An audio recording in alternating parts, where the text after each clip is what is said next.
आज के इस वीडियो में हम लोग पढ़ने वाले हैं uniform motion in a straight line. तो uniform motion in a straight line को पढ़ने से पहले हम लोग समझते हैं कि यूनिफॉर्म मोशन होता क्या है। ठीक है, तो देखिए, जब कोई ऑब्जेक्ट अगर यहाँ से ट्रैवल करना, इस ए पॉइंट से ट्रैवल करना स्टार्ट कर रहा है और इस बी पॉइंट में जा रहा है, बी पॉइंट, और उसके बाद इस सी पॉइंट में जा रहा है। मान लिया जाए कि ए से बी तक का डिस्टेंस है 1 किलोमीटर, 1 किलोमीटर है, और इसको जाने में 2 मिनट लग रहा है, 2 मिनट लग रहा है। और इस बी से सी तक में भी डिस्टेंस कितना है आपका, 1 किलोमीटर, 1 किलोमीटर है, और यहाँ भी जाने में आपको 2 मिनट लग रहा है। ठीक है, तो देखिए क्या हो रहा है कि इक्वल डिस्प्लेसमेंट है ना, ए से बी तक में 1 किलोमीटर, बी से सी में भी 1 किलोमीटर, और उसमें जाने में समय जो लग रहा है 2-2 मिनट दोनों में लग रहा है ना।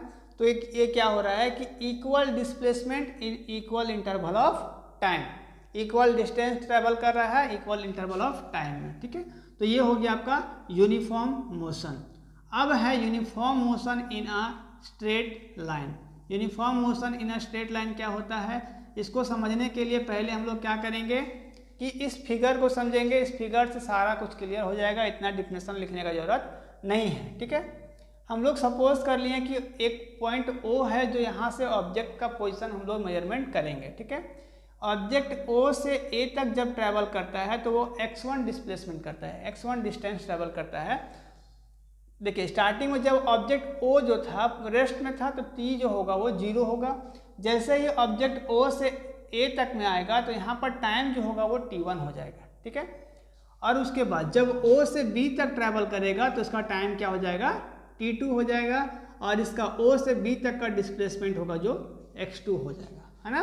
x2 हम लोग ऐसा लेट कर लिए कि O से A तक जाने में इसको x1 डिस्प्लेसमेंट लगा, डिस्टेंस ट्रैवल करना पड़ा, और O से B तक में डिस्टेंस ट्रैवल करना पड़ा x2 हम लोग सपोज कर लिए, और टाइम क्या है T1 और T2 हम लोग लेट कर लिए।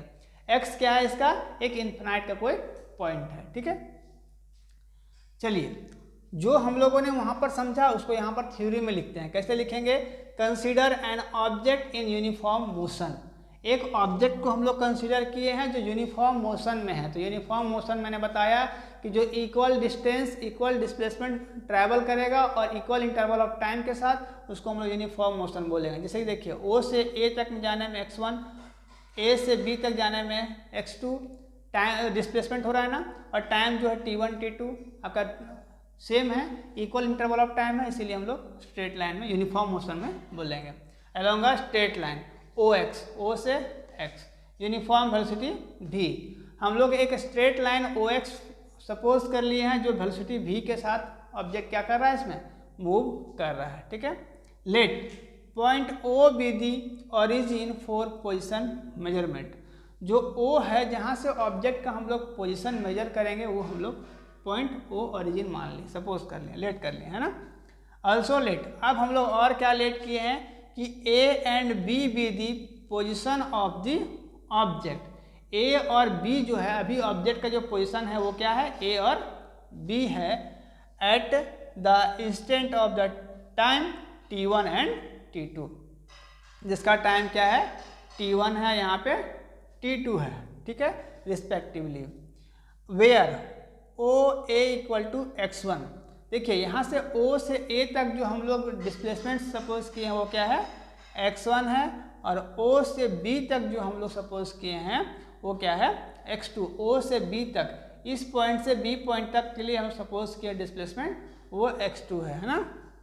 अब देयरफॉर वेलोसिटी का फॉर्मूला क्या होता है, velocity equal to displacement by time interval.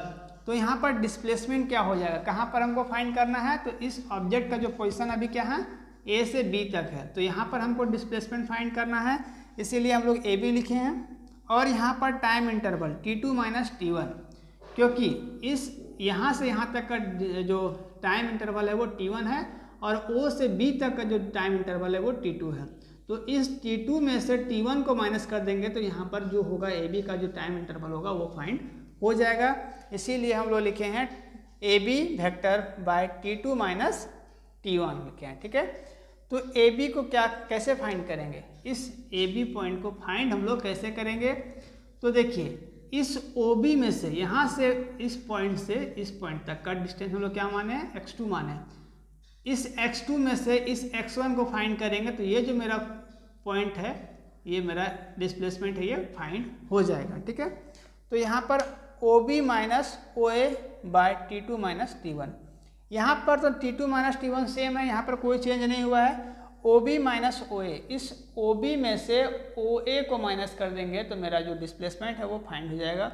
तो OB का वैल्यू क्या हम लोग सपोज किए हैं, x2, O से B तक का वैल्यू हम लोग x2 सपोज किए हैं, और x1 क्या है, O से A तक का हम लोग जो डिस्प्लेसमेंट सपोज किए हैं वो x1 है। यहाँ से time interval T2 minus T1 same रह गया। तो जो फाइनली हम लोग का वेलोसिटी निकला वो क्या निकला, x2 minus x1 bye T2 minus T1। ये बहुत ही इंपॉर्टेंट और बहुत ही अच्छा डेरिवेशन था। जब भी न्यूमेरिकल सॉल्व करेंगे, न्यूमेरिकल्स में आपको ये फार्मूला यूज होते हुए दिखेगा। ठीक है, तो इस थ्योरी को, इस फार्मूले को अच्छे से आप लोग रिवीजन करोगे, ताकि जो है जब न्यूमेरिकल सॉल्व करोगे तो वहाँ पर आप लोगों को दिक्कत का सामना ना करना पड़े। ठीक है, जो बच्चे नए होंगे मेरे चैनल को सब्सक्राइब करेंगे और शेयर भी करेंगे, ताकि जो और भी बच्चे हैं वो आसानी से फिजिक्स पढ़ सकें, अच्छे मार्क्स ला सकें और फिजिक्स सीख सकें। मिलते हैं अगले वीडियो में, तब तक के लिए थैंक यू, टेक केयर, जय हिंद।